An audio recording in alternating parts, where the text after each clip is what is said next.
નવસારી જિલ્લા પોલીસ અધિક્ષક સુશીલ અગ્રવાલની અધ્યક્ષતામાં મળેલી નવસારી શાંતિ સમિતિની બેઠકમાં હાલમાં જ થયેલી બે સમુદાયો વચ્ચેની બબાલમાં શાંતિપૂર્ણ ઉકેલ લાવવા સાથે બંને પક્ષો વચ્ચે સુમેળભર્યું વાતાવરણ જળવાઈ રહે એવી અપીલ કરવામાં આવી હતી। તારીખ 7મી ડિસેમ્બર 2024ના રોજ નવસારીના દરગાહ રોડ ખાતે બે પાડોશી વચ્ચે પાર્કિંગના મુદ્દે ઝઘડા બાદ વાયરલ થયેલા ખોટા મેસેજ બાબતે વિસ્તારમાં તંગ વાતાવરણ ઊભું થતા તે બાબતે પોલીસ તરફથી ગુના દાખલ કરી આરોપીઓની અટક કરી નિરાકરણ લાવવામાં આવ્યું હોય અને આજ રોજ વિસ્તારના બંને સમુદાયના આગેવાનો સાથે એસપી સુશીલ અગ્રવાલની અધ્યક્ષતામાં શાંતિ સમિતિની મીટિંગનું આયોજન કરવામાં આવ્યું હતું, જેમાં બંને પક્ષોની રજૂઆતો સાંભળી તથા બંને પક્ષો દ્વારા વિસ્તારમાં કોમી એકલાસભર્યું વાતાવરણ જળવાઈ રહે તેવી ખાતરી આપવામાં આવી હતી અને પોલીસ દ્વારા લોકોને કોઈ ખોટો મેસેજ વાયરલ ન થાય તે બાબતે તકેદારી રાખવા કડક સૂચના આપવામાં આવી હતી તેમજ હાલ વિસ્તારમાં સુમેળભર્યું વાતાવરણ હોય જે બાબતે નવસારી જિલ્લા પોલીસ અધિક્ષક સુશીલ અગ્રવાલ દ્વારા બંને પક્ષના આગેવાનો તથા મીડિયા મિત્રોનો આભાર માનવામાં આવ્યો હતો। જી આજરોજ નવસારી એસપી કચેરી ખાતે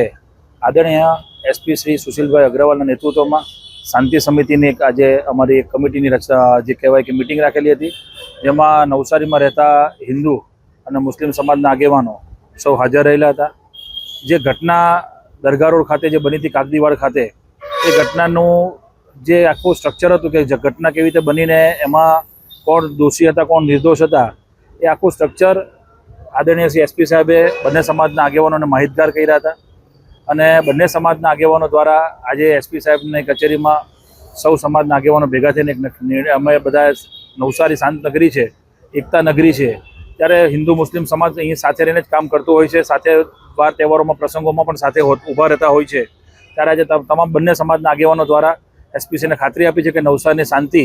ક્યારે પણ દોડાય નહીં, અત્યારે તો દોડાય નથી પણ ભવિષ્યમાં પણ ન દોડાય અને નવસારીનું નામ કહેવાય કે અશાંતિ કે કોમી